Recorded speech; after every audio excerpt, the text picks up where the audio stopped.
Documento 64. Las razas evolucionarias de color. Esta es la historia de las razas evolucionarias de Urantia, desde la época de Andón y Fonta, hace casi 1 millón de años, a través de los tiempos del príncipe planetario, hasta el final del período glacial. La raza humana tiene casi 1 millón de años. La primera mitad de su historia viene a corresponder a los tiempos anteriores al príncipe planetario de Urantia. La última mitad de la historia del género humano comienza al llegar el príncipe planetario y al aparecer las 6 razas de color. Viene a corresponder al periodo que se suele considerar como la antigua edad de piedra. 1. Los aborígenes andónicos. Dentro del ciclo evolucionario, el hombre primitivo apareció por primera vez en la Tierra hace un poco menos de 1 millón de años, y ahí tuvo una experiencia vigorosa. Instintivamente, procuró evadir el peligro de juntarse con las tribus símicas inferiores. Pero no pudo emigrar hacia el este, debido a las áridas elevaciones terrestres del Tíbet, a más de 9.000 metros sobre el nivel del mar. Tampoco pudo desplazarse hacia el sur ni el oeste, debido al mar Mediterráneo que había cobrado dimensiones más amplias que las de hoy día, extendiéndose hacia el este hasta el Océano Índico, y al dirigirse hacia el norte se encontró con el hielo que venía avanzando. Pero aun cuando el hielo les impidió progresar más en su migración hacia el norte, y a pesar de volverse las tribus cada vez más hostiles a medida que se dispersaban, jamás se les ocurrió a los grupos más inteligentes trasladarse al sur para vivir entre sus primos peludos de intelecto inferior que moraban en los árboles. Muchas de las emociones religiosas primitivas del hombre surgieron de su sensación de impotencia en el medio ambiente confinado de dicha situación geográfica: montañas a la derecha, agua a la izquierda y hielo por delante.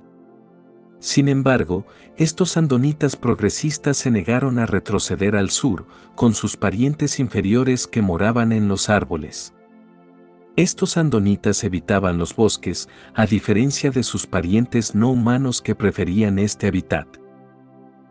El hombre siempre ha decaído en los bosques. La evolución humana ha hecho progresos únicamente en el descampado y en latitudes más septentrionales. El frío y el hambre propios de los espacios abiertos incitan a la acción, la invención y el ingenio. Mientras estas tribus andónicas desarrollaban a los pioneros de la raza humana actual en medio de las penurias y privaciones de estos duros climas septentrionales, sus primos atrasados se deleitaban en los bosques tropicales meridionales de la Tierra de su primitivo origen común. Estos sucesos ocurrieron durante los tiempos del tercer glacial, considerado el primero por los geólogos. Los 2 primeros glaciares no fueron extensos en Europa septentrional. Durante la mayor parte del período glaciar, Inglaterra estuvo unida con Francia por tierra, y después, África se comunicó con Europa mediante el puente terrestre siciliano. Por la época de las migraciones andónicas hubo una ruta terrestre continua desde Inglaterra en el oeste, pasando por Europa y Asia, hasta Java en el este, pero Australia, nuevamente, quedó aislada, lo cual acentuó más aún el desarrollo de su fauna particular. Hace 950.000 años los descendientes de Andón y Fonta habían emigrado a gran distancia hacia el este y el oeste. Pasaron al oeste por Europa hasta Francia e Inglaterra. Posteriormente llegaron a penetrar hasta Java en el este, donde recién acaban de encontrarse sus huesos, el llamado hombre de Java, y a continuación, se trasladaron a Tasmania. Los grupos que se desplazaban hacia el oeste se contaminaron menos con las razas atrasadas de común origen atávico que los que se desplazaban hacia el este, quienes solían mezclarse muy libremente con sus primos animales retrasados. Estos individuos retrógrados fueron emigrando poco a poco hacia el sur y, a la postre, se aparearon con las tribus inferiores.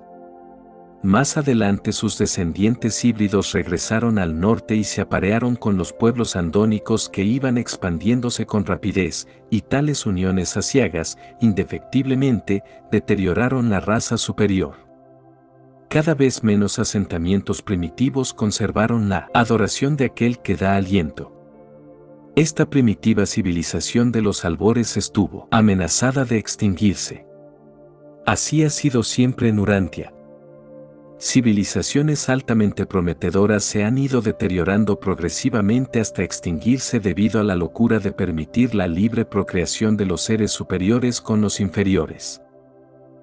2. Los pueblos de Faxhul. Hace 900.000 años las artes de Andón y Fonte y la cultura de Onagar se estaban desvaneciendo de la faz de la tierra. La cultura, la religión y hasta la elaboración de implementos de piedra estaban en plena decadencia. En estos tiempos llegaron a Inglaterra, provenientes de Francia meridional, grandes grupos de mestizos inferiores. Tan cruzadas estaban estas tribus con las criaturas simiescas del bosque que casi no llegaban a ser humanas. No tenían ninguna religión, pero hacían trabajos toscos de piedra y contaban con suficiente inteligencia para encender el fuego. En Europa estas tribus fueron seguidas por un pueblo prolífico y un tanto superior, cuyos descendientes se propagaron al poco tiempo por el continente entero, desde el hielo en el norte hasta los Alpes y el Mediterráneo en el sur. Estas tribus constituyen la llamada raza Heidelberg.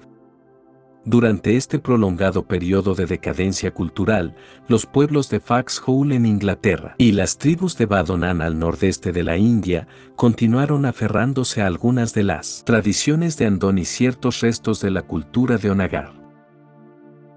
Los pueblos de Faxhul se encontraban en el extremo más occidental y lograron retener gran parte de la cultura andónica. También conservaron sus conocimientos del trabajo con el pedernal, que transmitieron a sus descendientes, los antiguos antepasados de los esquimales. Aunque los restos de los pueblos de Faxhul fueron los últimos en descubrirse en Inglaterra, estos andonitas, en realidad, fueron los primeros seres humanos en habitar esas regiones. En aquel entonces el puente terrestre aún unía Francia con Inglaterra, y puesto que la mayoría de los asentamientos primitivos de los descendientes de Andón estaban ubicados en las riberas de los ríos y costas del mar de aquellos tiempos pasados, hoy por hoy están sumergidos bajo el Canal de la Mancha y el Mar del Norte, pero unos 3 o 4 siguen por encima del agua en la costa inglesa. Gran parte de los pueblos más inteligentes y espirituales de Faxhul mantuvieron su superioridad racial y perpetuaron sus costumbres religiosas primitivas. Esta gente se trasladó al occidente desde Inglaterra después de un helamiento posterior y, tras haberse cruzado con razas subsiguientes, ha sobrevivido como los esquimales actuales. 3. Las tribus de Badonan. Además de los pueblos de Faxhul en el oeste, persistía a duras penas otro centro de cultura en el este. Este grupo se ubicó en las estribaciones de las tierras altas del noroeste de la India, entre las tribus de Badonan, que era tataranieto de Andón. Estos fueron los únicos descendientes de Andón que nunca practicaron el sacrificio humano. Estos badonitas de las tierras altas ocupaban una vasta meseta rodeada de bosques, atravesada por arroyos y con abundantes animales de caza. Al igual que algunos primos suyos en Tíbet, moraban en unos toscos cobijos de piedra, en grutas en las laderas de los cerros y en pasajes semisubterráneos. Mientras las tribus del norte temían cada vez más al hielo, los que vivían cerca de la tierra de su origen llegaron a ser sobremanera temerosos del agua. Observaban que la península mesopotámica se iba hundiendo paulatinamente en el océano y a pesar de que ésta emergiera varias veces, las tradiciones de estas razas primitivas giraron en torno a los peligros del mar y al temor de la sumersión periódica. Este temor, sumado a su experiencia con las inundaciones fluviales, explica por qué buscaron las tierras altas como emplazamiento seguro de residencia. Al este de los pueblos de Badonan, en las colinas Sibalik del norte de la India, se encuentran los fósiles que más se aproximan a los tipos de transición entre el hombre y los distintos grupos anteriores a los humanos, que cualquier otro en la Tierra. Hace 850.000 años las tribus superiores de Badonan comenzaron una guerra de exterminio contra sus vecinos inferiores similares a los animales. En menos de 1000 años la mayoría de los grupos de animales de los rebordes de estas regiones habían sido aniquilados o forzados a retroceder a los bosques meridionales. Esta campaña de exterminio de los seres inferiores hizo que se mejoraran un poco las tribus de las colinas de aquella edad.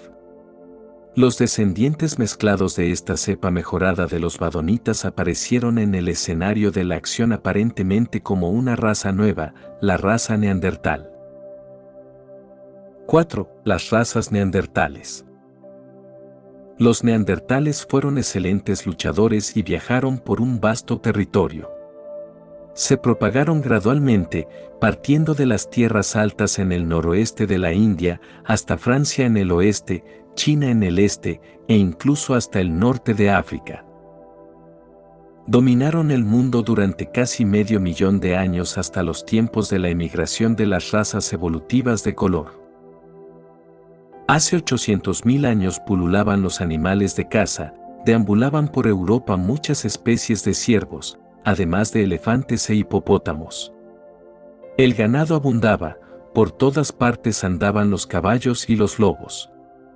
Los neandertales fueron grandes cazadores, y las tribus de Francia adoptaron por primera vez la práctica de ofrecer a los mejores cazadores el privilegio de escoger a sus esposas entre las mujeres. El reno les fue sumamente útil a estos pueblos neandertales, sirviendo de sustento, abrigo y herramientas, ya que se valían de la cornamenta y los huesos para usos varios. Tenían poca cultura, pero mejoraron el trabajo en piedra considerablemente, tanto que este casi volvió al nivel de calidad que tenía en la época de Andón. Volvieron a aparecer piedras grandes atadas a palos que servían de hachas y piquetas. Hace 750.000 años ya había avanzado bastante hacia el sur la cuarta capa de hielo. Con sus utensilios mejorados los neandertales hacían agujeros en el hielo que cubría los ríos septentrionales y así podían pescar con arpón los peces que se asomaban a estos respiraderos. Estas tribus constantemente se retiraban ante el hielo que avanzaba y que, en este momento, efectuaba su invasión más amplia de Europa. En estos tiempos el glaciar siberiano iba llegando a su extremo austral, obligando al hombre primitivo a desplazarse hacia el sur, nuevamente hacia las tierras de su origen. No obstante, tanto se había diferenciado la especie humana que el peligro de ulteriores cruces con sus parientes simios retrógrados había disminuido considerablemente. Hace 700.000 años empezó a retirarse el cuarto glaciar, el más grande de todos en Europa, hombres y animales volvían al norte. El clima era fresco y húmedo, y el hombre primitivo volvió a medrar en Europa y Asia Occidental. Gradualmente se propagaron los bosques hacia el norte, sobre la tierra que tan recientemente había estado cubierta con el glaciar. La fauna mamífera sufrió pocos cambios a causa del gran glaciar. Estos animales perduraron en esa estrecha franja de tierra que yacía entre el hielo y los Alpes. Al retroceder el glaciar, volvieron a propagarse por toda Europa. Por el puente terrestre siciliano llegaron de África elefantes de colmillo recto, rinocerontes de hocico ancho, hienas y leones africanos. Y estos nuevos animales prácticamente exterminaron a los tigres de dientes de sable y a los hipopótamos. Hace 650.000 años se presenció la continuación del clima templado. Hacia mediados del periodo interglacial, había llegado a ser tan cálido que el hielo y la nieve de los Alpes casi llegaron a derretirse. Hace 600.000 años el hielo había alcanzado su extremo septentrional de retroceso y, tras una pausa de unos miles de años, comenzó a dirigirse nuevamente hacia el sur por quinta vez. Pero el clima sufrió muy pocas modificaciones durante 50.000 años. En Europa, los hombres y los animales cambiaron muy poco. Se aminoró la aridez leve del periodo anterior y los glaciares alpinos descendieron a gran distancia por los valles de los ríos. Hace 550.000 años el glaciar nuevamente en pleno avance empujó a hombres y animales hacia el sur. Pero, en esta ocasión el hombre disponía de mucho espacio dentro de la ancha franja de tierra que se extendía hacia el nordeste hasta el interior de Asia y que yacía entre la capa de hielo y el por entonces grandemente expandido Mar Negro, extensión del Mediterráneo. Durante los tiempos de los glaciares cuarto y quinto se presenció la difusión ulterior de la tosca cultura de las razas neandertales. Pero hicieron tan pocos progresos que, en verdad, parecía que el intento de producir un tipo nuevo y modificado de vida inteligente en Urantia estuviera a punto de fracasar. Durante casi 250.000 de años estos pueblos primitivos continuaron cazando y peleando, mejorando esporádicamente en algunos campos, pero, en general, degenerando constantemente en comparación con sus antepasados andónicos superiores. Durante esta edad de las tinieblas espirituales la cultura de la humanidad supersticiosa decayó hasta niveles ínfimos. En realidad los neandertales no tuvieron ninguna religión más allá de una superstición oprobiosa. Les causaban espanto las nubes, y aún más las brumas y nieblas. Se desarrolló, de forma gradual, una religión primitiva basada en el miedo a las fuerzas naturales, decayó, a la par, la adoración de los animales. A medida que el mejoramiento de las herramientas y la abundancia de animales de caza permitieron que esta gente se angustiara menos por el sustento. La recompensa sexual por las proezas de caza tendía a mejorar notablemente las técnicas de los cazadores. Esta nueva religión del miedo fue causa de intentos por aplacar las fuerzas invisibles que desencadenan los elementos naturales y culminó después en la realización de sacrificios humanos para apaciguar estas fuerzas desconocidas e invisibles.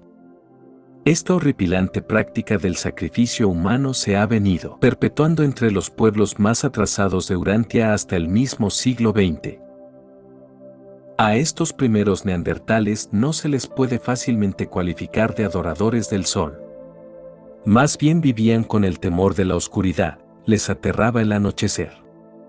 Mientras la luna resplandeciera, lograban salir adelante, pero en cuanto ésta se oscurecía, les asaltaba el pánico y sacrificaban a sus mejores especímenes masculinos y femeninos para conseguir que la luna volviese a brillar. Supieron muy pronto que el sol volvía con regularidad, pero conjeturaban que la luna volvía solo si sacrificaban a otros de la tribu. A medida que avanzaba la raza, el objeto y el propósito del sacrificio cambiaron progresivamente, pero el sacrificio humano, como parte del ceremonial religioso, perduró por mucho tiempo. 5. El origen de las razas de color. Hace 500.000 años las tribus de Badonan de las tierras altas del noroeste de la India se involucraron en otra gran lucha racial. Durante más de 100 años se libró esta guerra sin tregua y cuando la prolongada lucha llegó a su fin, solo quedaban alrededor de 100 familias. Pero estos sobrevivientes fueron los más inteligentes y más deseables de todos los descendientes de Andón y Fonta que se encontraban a la sazón vivos. En este momento, aconteció algo novedoso y extraño entre estos badonitas de las tierras altas. Un hombre y una mujer que vivían en la parte nordeste de la región que estaba habitada en ese entonces, comenzaron repentinamente a producir una progenie singularmente inteligente. Esta fue la familia Sanjik, los antepasados de las 6 razas de color de Urantia. Estos hijos Sanjik, 19 en total, no solo eran más inteligentes que sus semejantes, sino que su piel manifestaba una tendencia insólita a volverse de colores distintos al exponerse a la luz del sol. Entre estos 19 hijos figuraron 5 rojos, 2 anaranjados, 4 amarillos, 2 verdes, 4 azules y 2 índigos.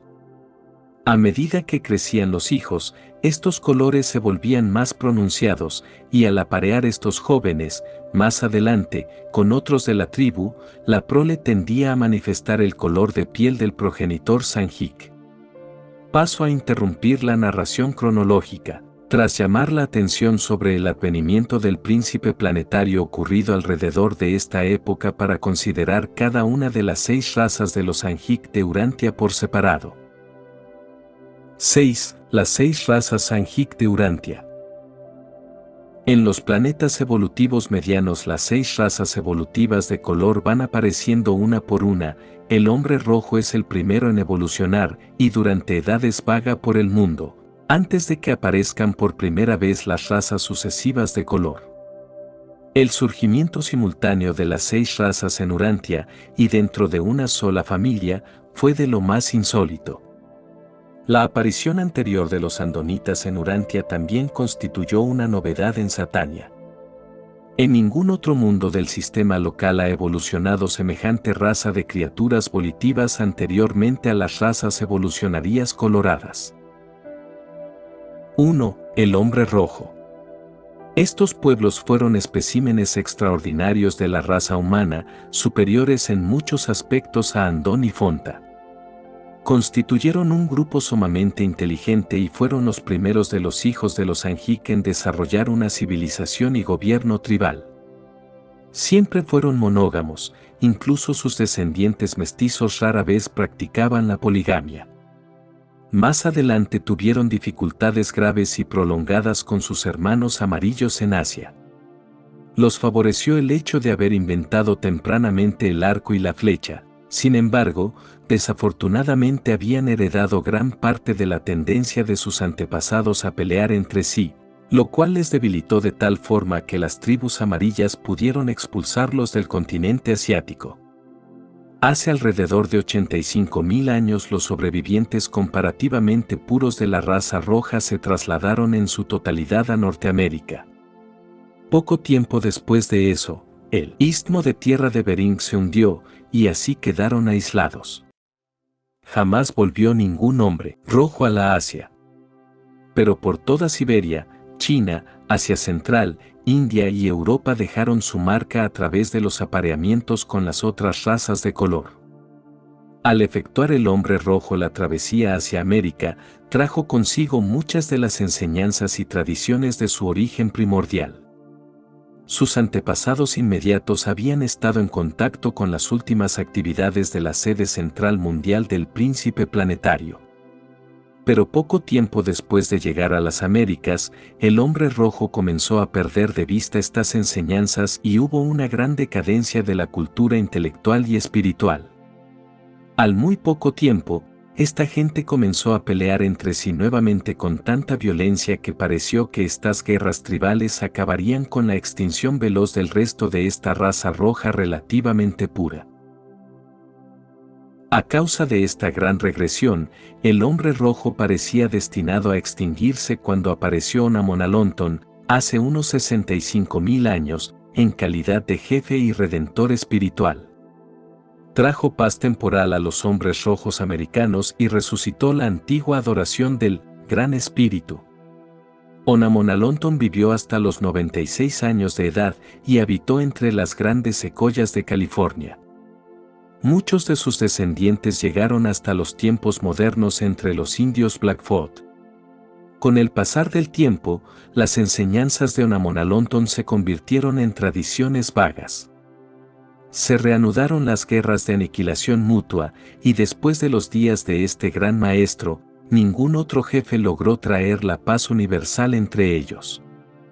Durante estas luchas tribales, las ramas más inteligentes perecían en creciente escala. De no ser así, habría surgido una gran civilización sobre el continente norteamericano gracias a estos capaces e inteligentes hombres rojos. Después de cruzar a América desde China, el hombre rojo del norte no volvió a entrar en contacto con otras influencias del mundo, con excepción del esquimal, hasta ser descubierto más tarde por el hombre blanco. Fue muy desafortunado lo que el hombre rojo perdiera casi completamente la oportunidad de mejorar su especie emparentándose con la descendencia posterior de Adán. Tal como estaban las cosas, el hombre rojo no podía dominar al hombre blanco y tampoco quiso servirle de buen grado. En tales circunstancias, si las dos razas no se mezclan, una u otra perece. 2. El hombre anaranjado. El rasgo destacado de esta raza fue su impulso particular en construir lo que fuera, incluso en amontonar vastas pilas de piedras solo por ver cuál tribu podía construir la pila más alta. Aunque no fueron una gente progresista, aprovecharon mucho las escuelas del príncipe, enviando delegados para que se instruyeran. La raza anaranjada fue la primera en bajar por la costa hacia la África a medida que el Mediterráneo se retiraba hacia el oeste. Pero no llegaron a arraigarse favorablemente en África y fueron finalmente exterminados por la raza verde que llegó más tarde. Antes de que llegara el fin, este pueblo perdió mucho de sus logros culturales y espirituales. Pero hubo un gran resurgimiento de un nivel de vida superior como resultado del juicioso mando de Porsunta, la cabeza principal de esta raza malhadada, el cual les guió cuando su sede central estaba en Armagedón, hace unos 300.000 años. La última gran lucha entre los hombres anaranjados y los verdes ocurrió en la región del Valle del Nilo Bajo, en Egipto. Esta prolongada batalla se libró durante casi 100 años y al finalizar, muy pocos de la raza anaranjada quedaban vivos. Los restos arruinados de esta gente fueron absorbidos por los hombres verdes y por los índigos que aparecieron más tarde. Pero, en cuanto a raza, el hombre anaranjado cesó de existir hace alrededor de 100.000 años. 3. El hombre amarillo. Las tribus amarillas primitivas fueron las primeras en abandonar la caza, establecer comunidades asentadas y desarrollar una vida hogareña basada en la agricultura. Intelectualmente eran un tanto inferiores al hombre rojo, pero social y colectivamente resultaron superiores a todos los pueblos Anjik en cuanto a fomentar la civilización racial. Como desarrollaron un espíritu fraternal, las distintas tribus aprendieron a convivir en paz relativa. Así pudieron expulsar a la raza roja con la cual se enfrentaron a medida que ésta iba expandiéndose en Asia. Se alejaron mucho de las influencias de la sede central espiritual del mundo y poco a poco fueron cayendo en gran oscuridad tras la apostasía de Caligastia. Pero aconteció una edad brillante entre esta gente cuando Singlantón, hace alrededor de 100.000 años, asumió el mando de estas tribus y proclamó la adoración de la verdad única. La supervivencia de cantidades comparativamente mayores de la raza amarilla se debe a la paz que reinaba entre sus tribus. Desde los días de Singlantón hasta los tiempos de la China moderna, la raza amarilla viene figurando entre las naciones más pacíficas de Urantia. Esta raza recibió un legado pequeño pero potente de la posterior descendencia adánica. 4. El hombre verde. La raza verde fue de los grupos menos capaces del hombre primitivo y fueron considerablemente debilitados por extensas migraciones hacia distintos rumbos. Antes de dispersarse, estas tribus experimentaron un gran renacimiento cultural bajo el mando de Fantad, hace unos 350.000 años. La raza verde se fraccionó en 3 grupos principales. Las tribus del norte fueron subyugadas, esclavizadas y absorbidas por las razas amarilla y azul. El grupo oriental se amalgamó con los pueblos de la India de aquellos tiempos y aún se encuentran algunos de sus rasgos entre ellos. El grupo meridional penetró en África y allí aniquilaron a sus primos anaranjados casi equivalentemente inferiores.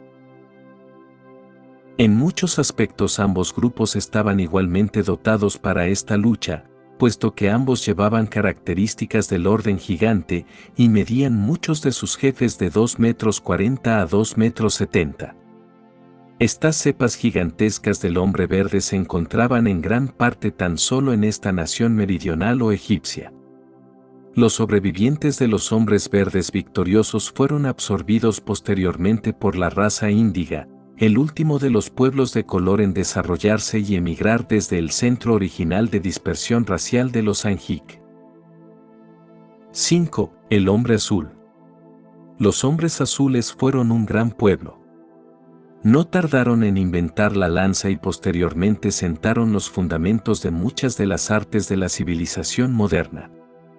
El hombre azul tenía la capacidad cerebral del hombre rojo, combinada con el alma y sentimientos del hombre amarillo.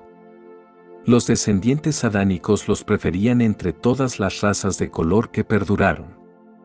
Los primeros hombres azules fueron sensibles a las persuasiones de los maestros del séquito del príncipe Caligastia, y fueron confundidos sobremanera por las subsiguientes enseñanzas depravadas de los caudillos traidores.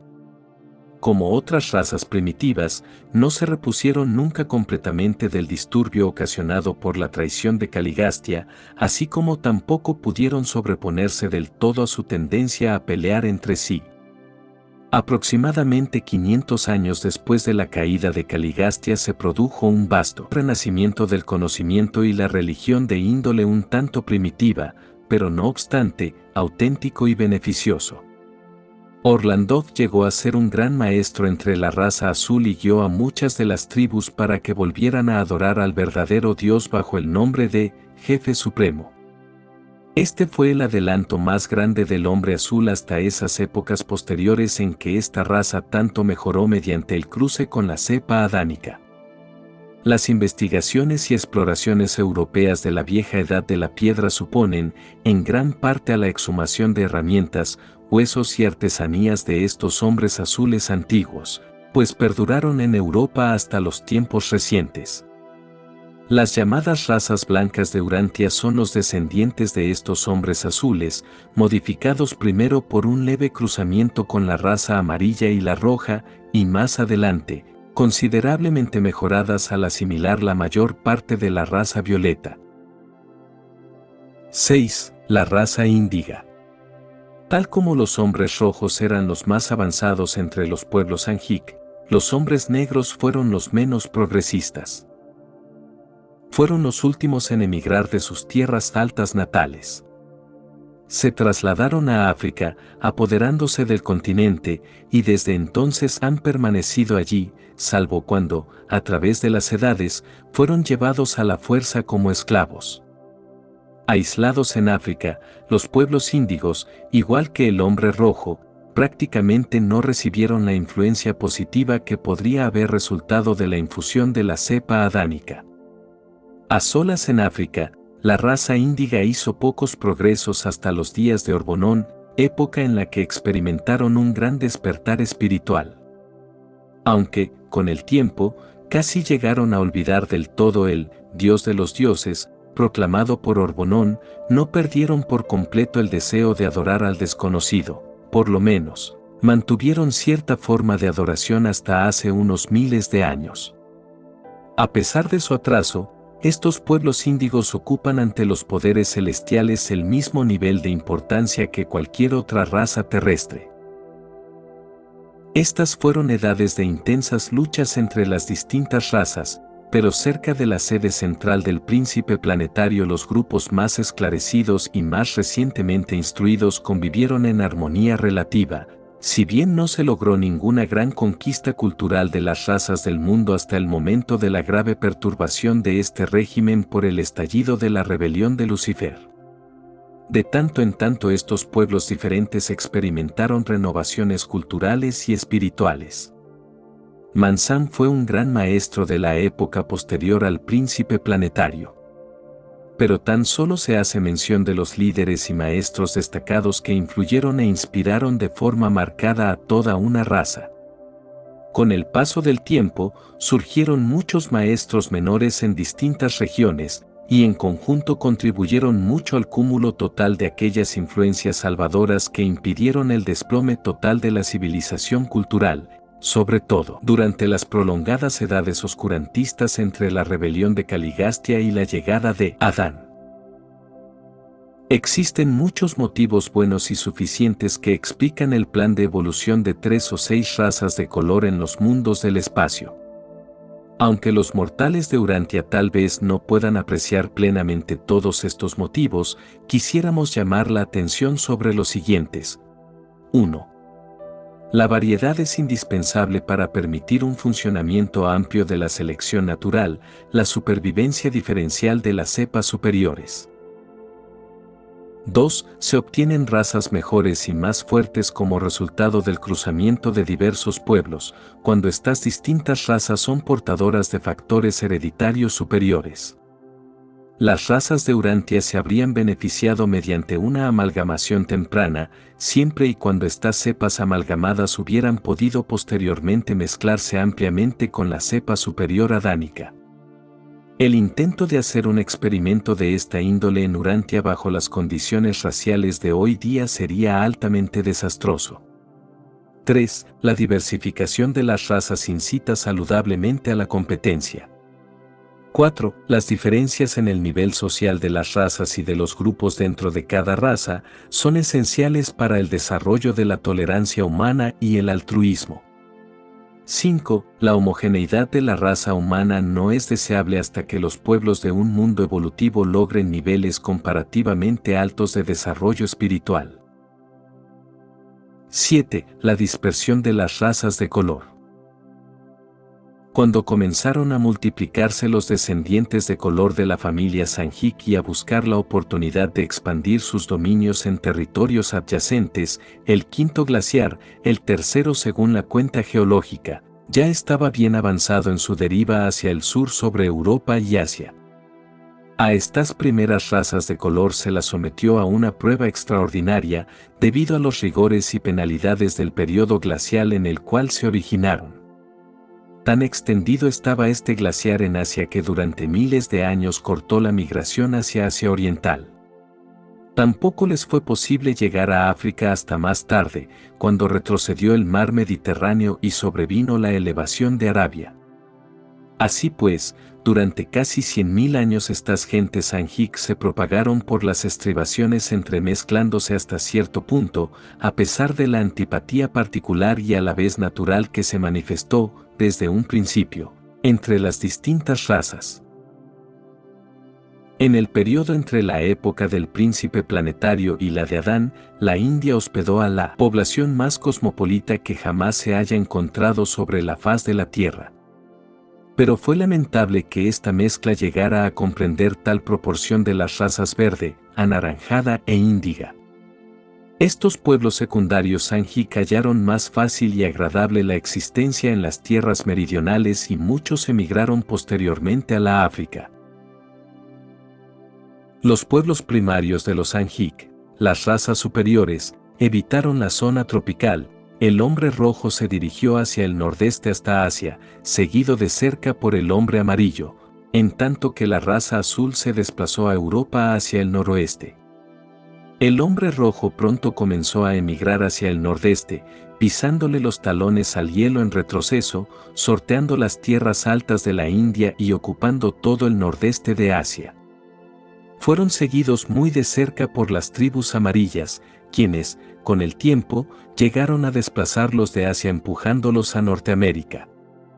Al abandonar a Asia los sobrevivientes del linaje relativamente pura de la raza roja, había 11 tribus y sumaban un poco más de 7.000 hombres, mujeres y niños. Estas tribus fueron acompañadas por 3 grupos reducidos de descendencia mestiza, siendo el más grande de los cuales una combinación de las razas anaranjada y azul.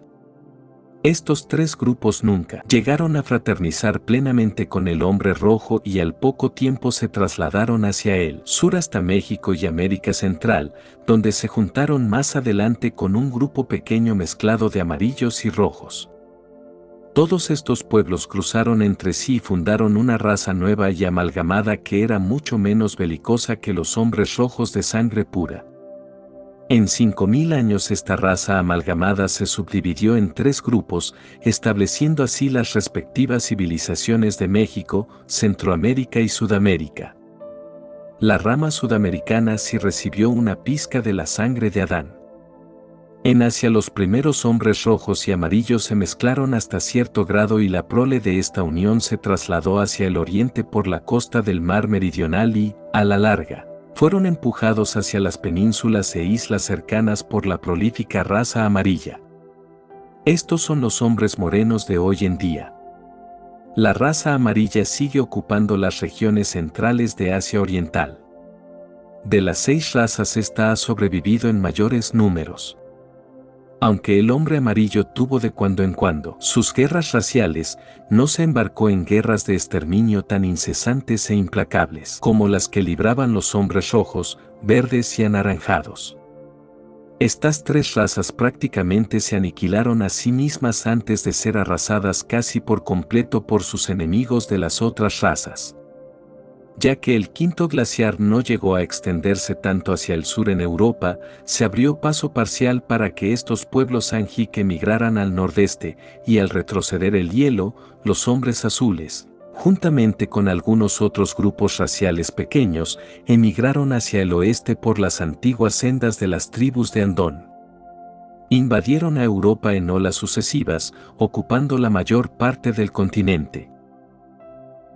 En Europa no tardaron en tropezar con los descendientes neandertales de su antepasado primitivo común, Andón.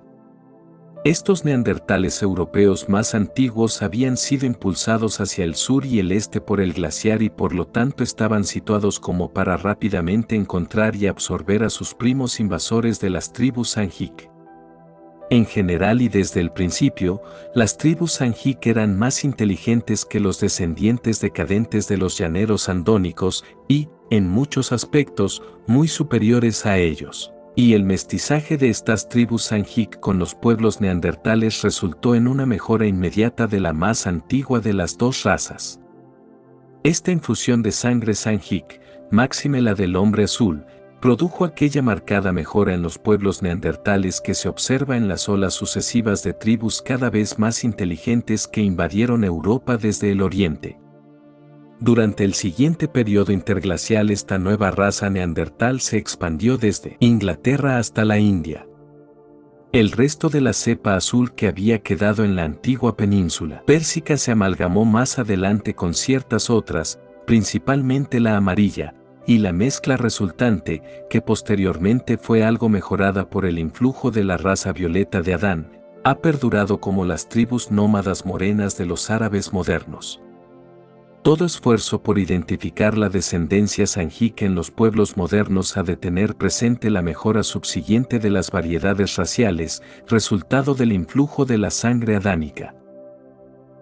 Las razas superiores buscaron los climas septentrionales o templados, en tanto que las razas anaranjada, verde e índiga tendieron a dirigirse hacia la África por el puente terrestre recién aparecido que separaba el Mediterráneo, en pleno retroceso hacia el oeste, del Océano Índico. El hombre índigo fue el último de las gentes Anjic en emigrar del centro de origen racial. Más o menos en la época en que el hombre verde exterminaba a la raza anaranjada en Egipto debilitándose considerablemente en el proceso, comenzó el gran éxodo negro hacia el sur por Palestina, a lo largo de la costa. Más adelante, cuando estos pueblos índigos de gran fuerza física invadieron a Egipto, exterminaron al hombre verde a pura fuerza de números. Estas razas índigas absorbieron a los descendientes restantes del hombre anaranjado y a gran parte de la cepa del hombre verde. Por ende, ciertas tribus índigas se mejoraron considerablemente por medio de esta amalgamación racial. Así pues, parece que Egipto, en un principio, fue dominado por el hombre anaranjado y luego por el verde, seguido por el hombre índigo, negro, y aún más adelante, por una mezcla de hombres índigo, azul y verde modificado. Pero mucho tiempo antes de llegar a Adán, los hombres azules de Europa y las razas mestizas de Arabia habían expulsado a la raza índiga afuera de Egipto, a un territorio mucho más austral en el continente africano. Al acercarse a su fin las migraciones de los Anjic, las razas verde y anaranjada ya no existen, el hombre rojo ocupa Norteamérica, el hombre amarillo, Asia Oriental, el hombre azul, Europa, y la raza índiga ha ido a dar a África. La India alberga una mezcla de las cepas secundarias de los Anjic, y el hombre moreno, una mezcla de la raza roja y la amarilla, ocupa las islas frente a la costa asiática. Una raza amalgamada de potencial un tanto superior ocupa las tierras altas de Sudamérica. Los andonitas más puros habitan el extremo de las regiones septentrionales de Europa e Islandia, Groenlandia y el nordeste de Norteamérica. Durante los periodos de máximo avance glacial, las tribus andonitas del extremo oeste casi llegaron a ser arrojados al mar. Pasaron muchos años viviendo en una franja angosta al sur de lo que es ahora la isla de Inglaterra. Y fue la tradición acerca de estas invasiones repetidas glaciales la que los indujo, cuando sobrevino la sexta y última de ellas, a adaptarse al mar. Fueron los primeros aventureros marinos. Construyeron barcos y partieron en busca de nuevas tierras con esperanzas de que éstas estuvieran libres de las aterradoras invasiones de hielo.